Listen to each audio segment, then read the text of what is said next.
Welcome to the Bird News Network, brought to you by American Bird Conservancy, which conserves native birds and their habitats throughout the Americas. This is Steve Homer reporting.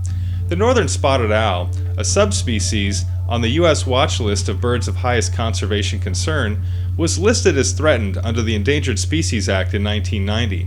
The owl lives in forests from northern California to southern British Columbia and has been a leading symbol of the controversy over how to manage the region's magnificent old-growth forests. While some of the owl's habitat has been set aside for its protection under the Northwest Forest Plan, much of it remains at risk, and the species continues to decline at the rate of 4% per year. Scientists believe this is due to the past loss of 85% of the owl's historic habitat, continued logging of old-growth forest, and now the influx of the barred owl to the region, which is outcompeting the spotted owl for suitable habitats and reducing its breeding success. Dr. Dominick DellaSala, a scientist on the 2008 spotted owl recovery team, has more. Old-growth forests, in particular, are some of the most unique forests in the world. In the Pacific Northwest, we have the largest trees in the world. The California redwoods are a good example of that. And historically, those forests used to cover millions and millions of acres across the Northwest. And we have reduced them through logging to the last 10 to 15% of those forests. Every acre of old-growth forest, therefore, is important to the conservation not only of the northern spotted owl and the marbled murrelet, but hundreds of species, salmon, and also our drinking water supplies.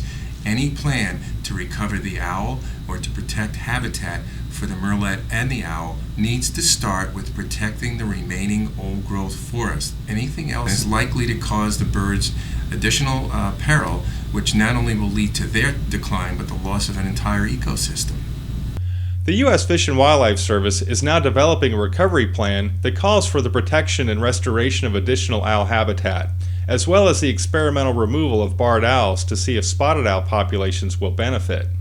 Population of the spotted owl continues to decline because of decades of inappropriate clear cutting of our public lands, and now we're trying to decide, how to protect them given an additional new threat, which is the invasion of the barred owl, which is a competing owl species. And one of the things that's being considered is control of the barred owl population, which may or may not help. But one thing that definitely needs to happen is the protection of additional habitat to try to increase the chances that the barred owl and the spotted owl can coexist in the same habitat areas. And if we continue to log old-growth forests, we'll just drive these species into more intense competition. The northern spotted owl and marbled murrelet, another threatened species that depends on old-growth forests, continues to be threatened by management proposals to boost logging in the region. The Obama administration withdrew one such plan, the Western Oregon Plan revisions, saying it wasn't legally defensible, but a timber industry lawsuit has brought it back into effect. Looking ahead, the administration needs to fend off pressure to log the big old trees and focus instead on creating jobs by restoring wildlife habitat and harvesting younger forests.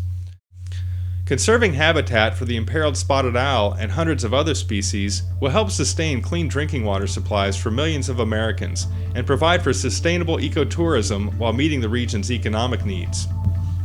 For more information on this and other bird conservation issues, please see American Bird Conservancy's website at abcbirds.org. This is Steve Homer. Thanks for joining us at the Bird News Network.